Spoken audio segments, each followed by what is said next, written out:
I want to start tonight by asking you to think about everything that has happened surrounding the investigations into January 6th this week alone. The House committee investigating the attack on the Capitol voted unanimously to refer contempt of Congress votes to the House floor for former top Trump advisors Peter Navarro and Dan Scavino. We got reporting from the Washington Post that the Justice Department is now widening its scope to include the financing and the planning of the rally that preceded the attack on January 6th.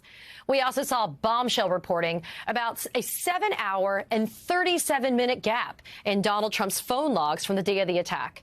And just today, Donald Trump's son-in-law and former senior advisor Jared Kushner sat for a virtual interview with the House Select Committee, making him the first member of the Trump family to be interviewed.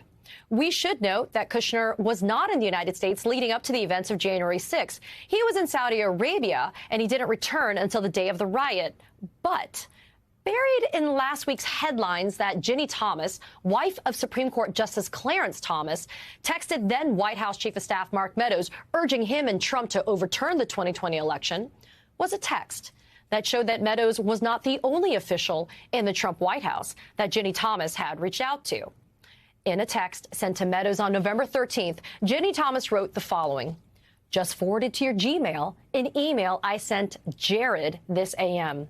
Sidney Powell and improved coordination now will help the cavalry come and fraud exposed and America saved." That's the wife of a Supreme Court justice texting that. So even as we learn more about the events surrounding the insurrection, we are left with so many questions about who knew what and when, and maybe even how. And those are exactly the questions the House committee investigating the Capitol riot is trying to answer. Joining me now is Democratic Congresswoman Stephanie Murphy of my home state of Florida. She is a member of the House Select Committee investigating January 6th. Congresswoman, thank you so much for being here. Thrilled to have you. Let me start by asking you straight out of the gate, what can you tell us about the interview with Jared Kushner today? I can't really tell you much about the interview with Jared Kushner. It's policy for the Select Committee not to comment on the folks that have appeared before us. But let me just say that the committee has been doing incredible amounts of work. We've had over 800 people come in for interviews or depositions, and it has been very enlightening for us. And I recognize that there is a desire and a demand from the media as well as the American public about what happened on January 6th. And in good time, the committee will tell that story in a holistic way as we continue to do the hard work of gathering the facts. And then when the time is right, we will present all of that. Yeah, and Congresswoman, respecting the idea that you can't really talk about what's going on behind those closed doors, can you at least tell us whether or not you did find the time spent with Jared Kushner to be helpful in terms of the purpose and the mission of the January 6th committee?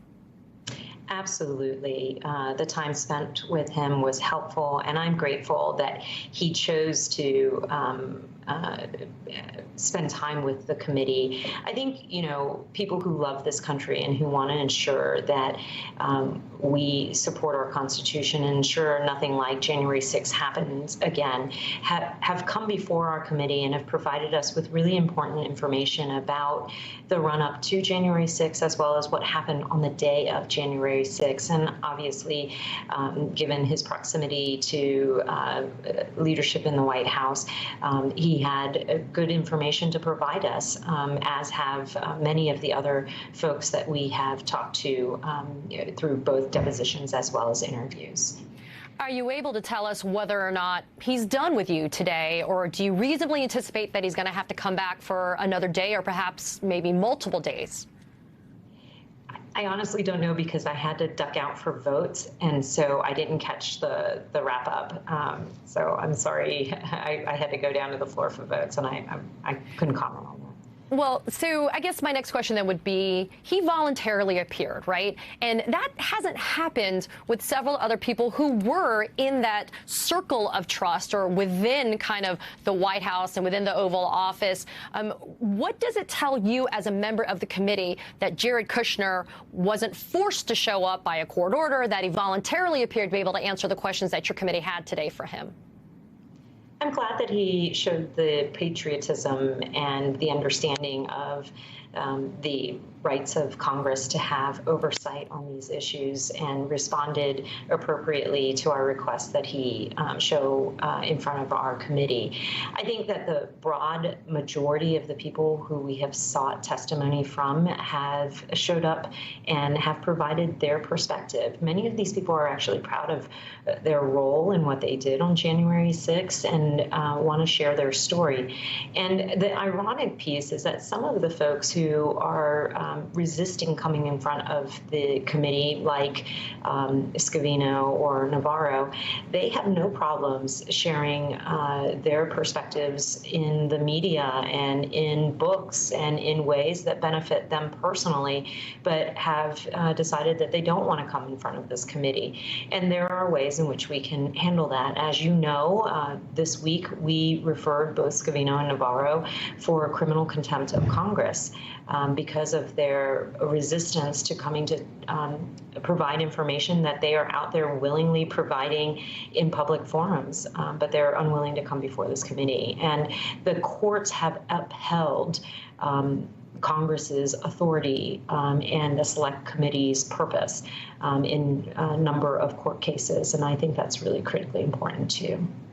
Well, I'm glad you bring up the involvement or the participation of our judicial system.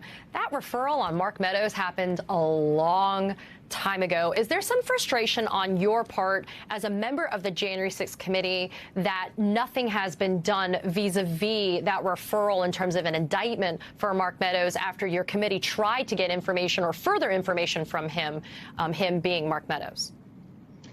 You know, I have a lot of respect for the balance of powers and the separate but equal branches of government. And the Department of Justice is in the executive branch. And so I wouldn't deign to tell them how to do their jobs, as I wouldn't want them to tell me how to do mine. But I do think that it's important that we get a response from them from that criminal contempt referral here soon. But, their timeline is within their control, and there's not a ton that we can do about it from a congressional perspective.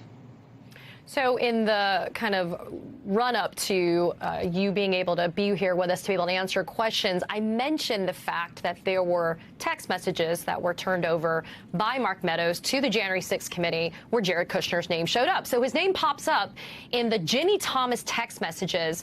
How can the January 6th committee not talk with someone like Ginny Thomas? And is she somebody that you are hoping to interview as well?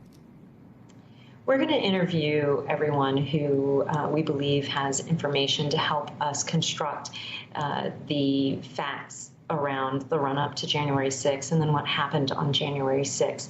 And I know there's a lot of media frenzy around Ginny Thomas, I think in large part because of the interest in who she's married to. But somebody's spouse doesn't include or preclude them from the Select Committee's scope of investigation. And so we're just taking each one of these cases one by one and reviewing whether or not the individual has information that we need in order to paint a full picture of what happened on January 6th in order for us to make legislative recommendations as to how to prevent that from happening ever again.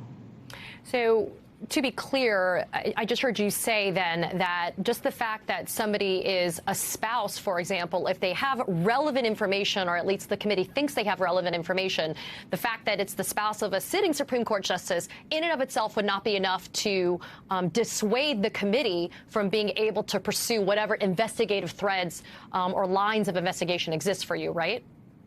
Yeah, we look at individuals for what they might know and be able to contribute to our investigation, and don't really pay a ton of attention to their status or their jobs or who they're related to. Our focus is purely on getting the facts for January 6th, and we hold everybody to the same standard. Do you have information that would be helpful for us in better understanding what happened and how we can prevent it from happening again?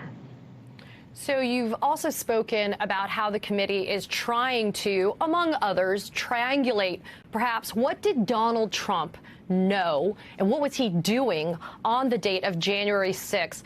I mean, what else does the committee need in order to solve that particular question? We have, as I mentioned, received over 800 depositions and interviews, tens of thousands of documents, as well as over 400 tips off of our tip line. And so we're pursuing all of those things, and not just about the former president, but also about other people who are involved in this. Everyone from the people who helped finance this, the folks who cut ads to promote January 6th and to promote the big lie that resulted in an angry mob attacking the Capitol and trying to take the lives of members of Congress as well as the vice president. We're looking at this issue from all angles. And I think what I've said in the past is that, you know, sure, there are a handful of people who have decided not to cooperate with us, but nobody was operating in a vacuum. These folks had conversations with other people, and they had conversations in front of other people. And so we are able to collect the information we need to build a picture of what exactly happened, what led up to January 6th and what happened on the day of January 6th.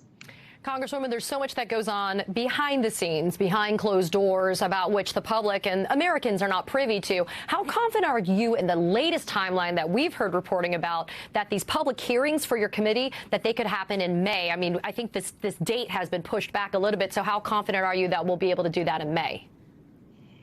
We will hold the public hearings when we are ready. And feel confident that we've collected all the information we need in order to be able to present the full story to the American public, as well as a set of recommendations, which is a part of the objective of the committee. So I know this work has been going on kind of behind the scenes, and it's taken some time, and maybe this day has faded in the memory of the American people, but we, rest assured, we are collecting the information that we need to be able to tell the full story and get the facts out there, because what happened on January 6th was so unprecedented, and we have to guard against it. Whether we are Republicans, Democrats, or independents, we have to guard against the ability for any one person to overturn the will of the American people and the American voters. On behalf of the American public, thank you, Congressman Stephanie Murphy from the January 6th Select Committee, for being here this evening. We appreciate it.